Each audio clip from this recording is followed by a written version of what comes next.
todo, amigos de Carve, muy buenos días. Les habla Ope Pasquet.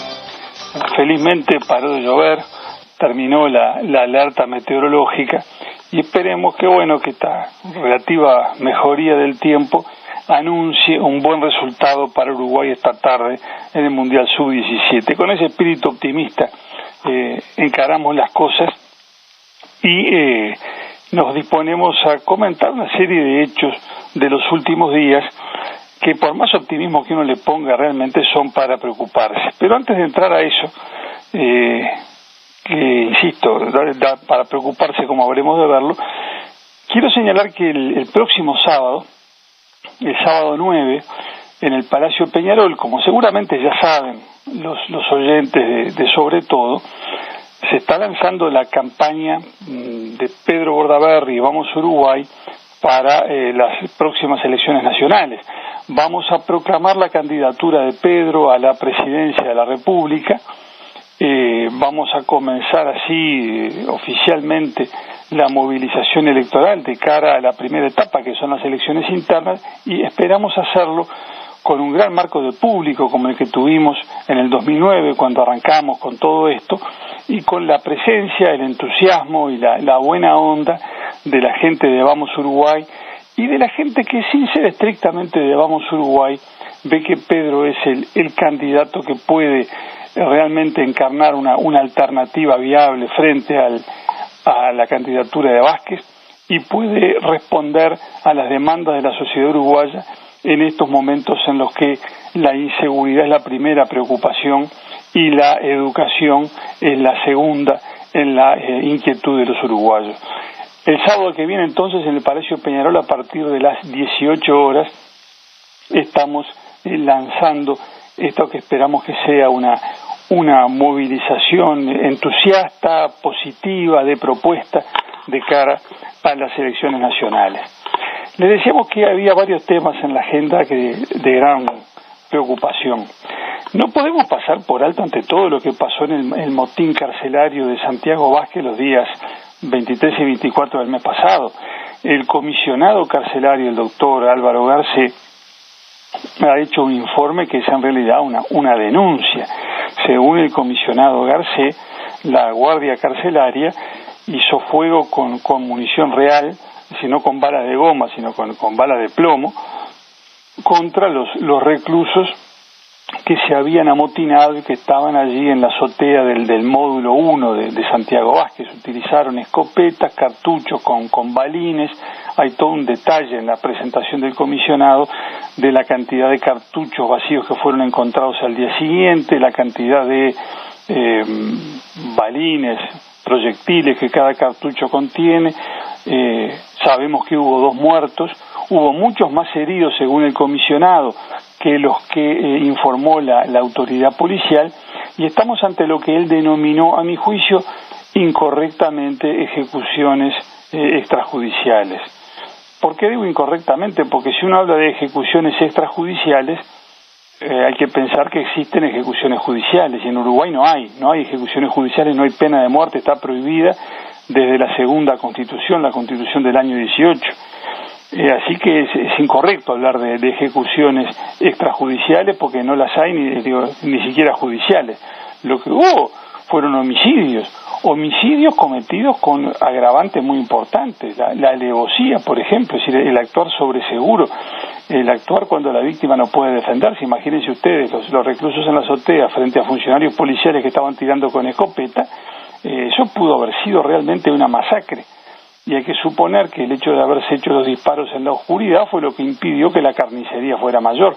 Pero de cualquier manera esto es muy grave y es un atentado de primera magnitud contra derechos humanos que la autoridad tiene el deber de defender, porque la gente que está presa no deja de ser persona, no deja de ser titular de derechos humanos. Y cuidado con admitir siquiera que se diga que como son presumiblemente delincuentes, presumiblemente porque la mayoría de ellos no tiene condena todavía, como son presumiblemente delincuentes no merecen consideración alguna y está bien que se les trate de cualquier manera. No es así.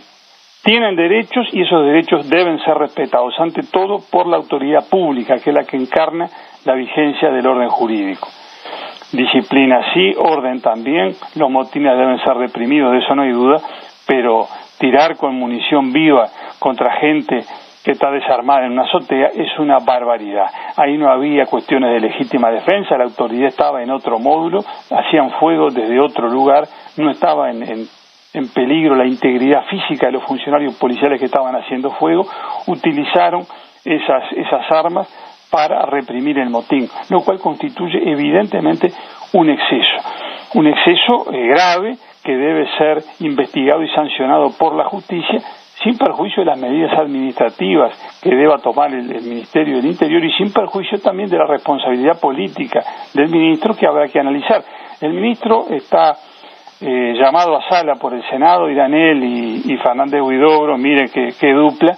En los próximos días hay un llamado a sala del senador Saravia que se planteó con anterioridad estos hechos, pero bueno, la convocatoria servirá también para hablar de estos temas, porque resulta que el Frente Amplio y su gobierno hablan permanentemente de las violaciones de los derechos humanos cometidas hace 30 o 40 años, y no hay ocasión en la que lo que pasó hace 30 o 40 años, por lo menos lo que pasó de un lado, ¿verdad?, no de los dos, no aparezca en la mención de las autoridades, en la actuación de los órganos públicos, las permanentes medidas de investigación o de reparación, etcétera, que parece que llevan a olvidar que el primer deber del gobierno es impedir las violaciones de los derechos humanos en el presente.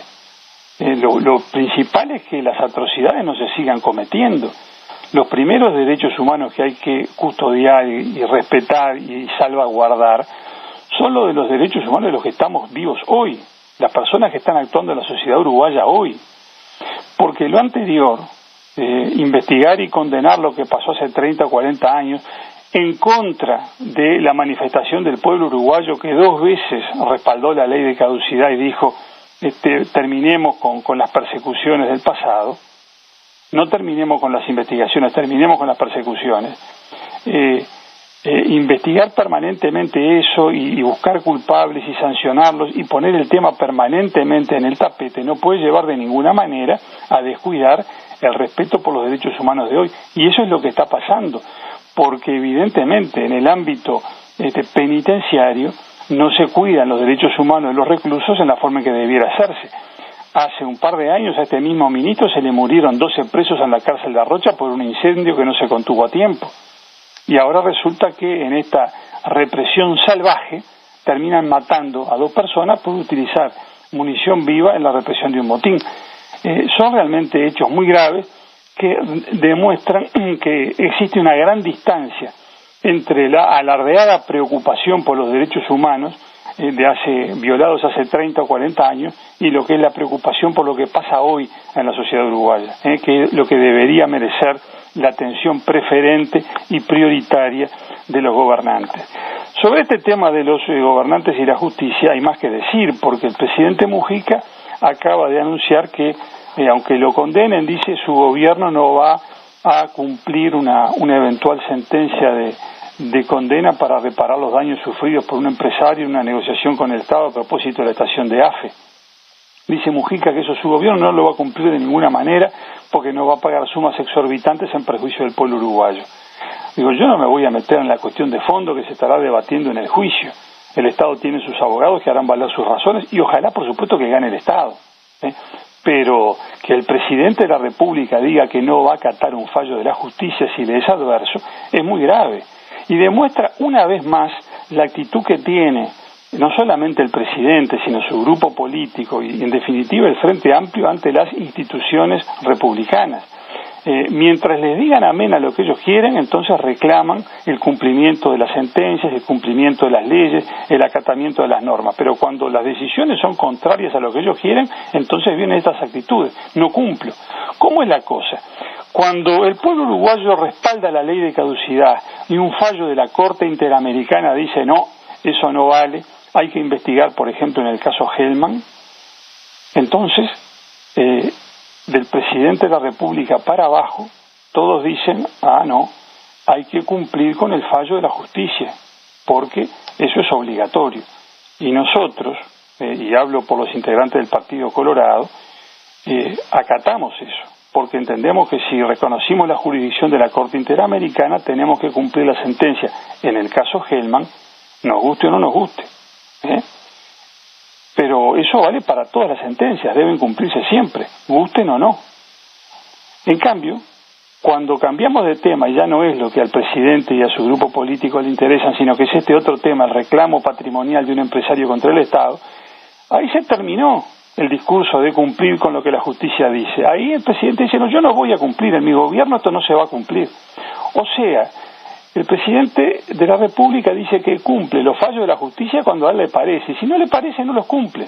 Otra vez, lo político por encima de lo jurídico. Esto no es una anécdota, no es un episodio puntual, no es algo que se refiere exclusivamente a un tema, es una actitud general frente al derecho, frente al Estado, frente a las instituciones. Aprovecho de ellas lo que me sirve, y lo que no me sirve lo desecho, no lo respeto, no lo cumplo.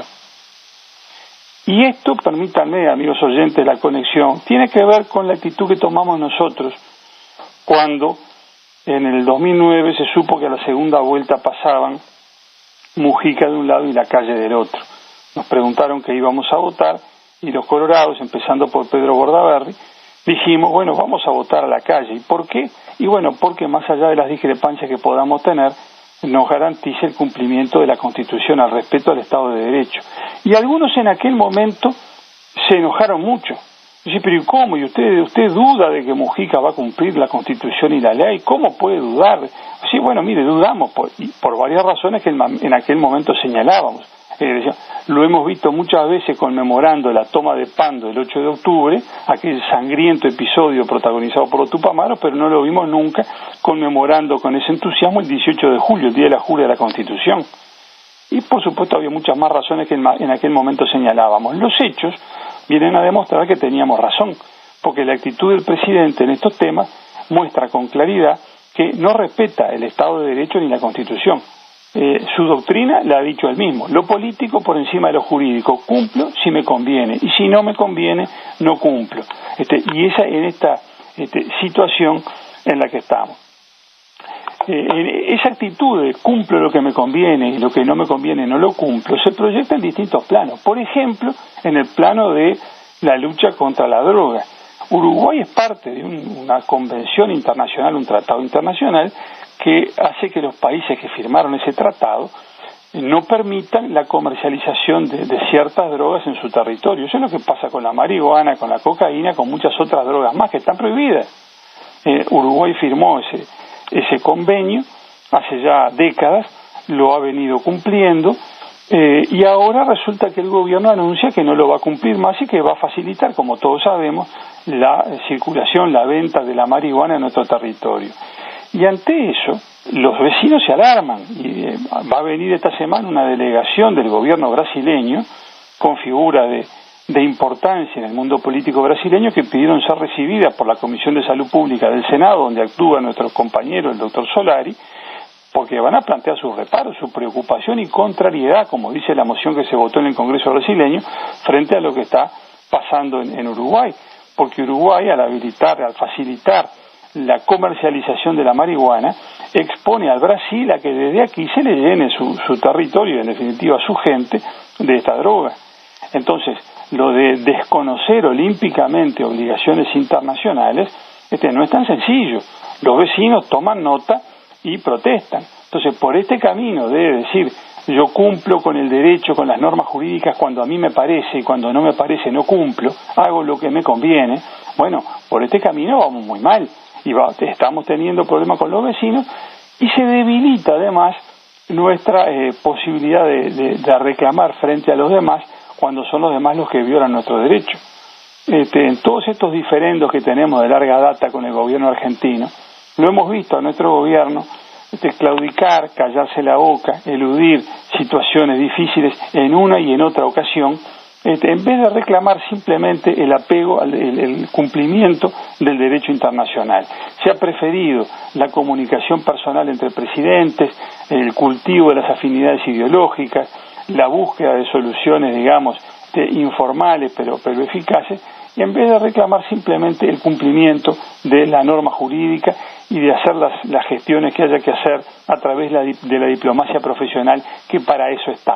Los resultados de esa política del gobierno también están a la vista. La política de acercamiento con Argentina ha sido todo un fracaso estrepitoso que pesa sobre la responsabilidad de este gobierno. Amigos, el tiempo se nos termina, pero al mismo tiempo que ratificamos nuestra confianza, nuestra prédica de siempre a favor de la vigencia del derecho de las instituciones republicanas, volvemos a invitarlos para el sábado que viene en el Palacio Peñarol junto a Pedro Bordaberry a partir de las 18 horas. Muchas gracias por su atención y será hasta el sábado próximo.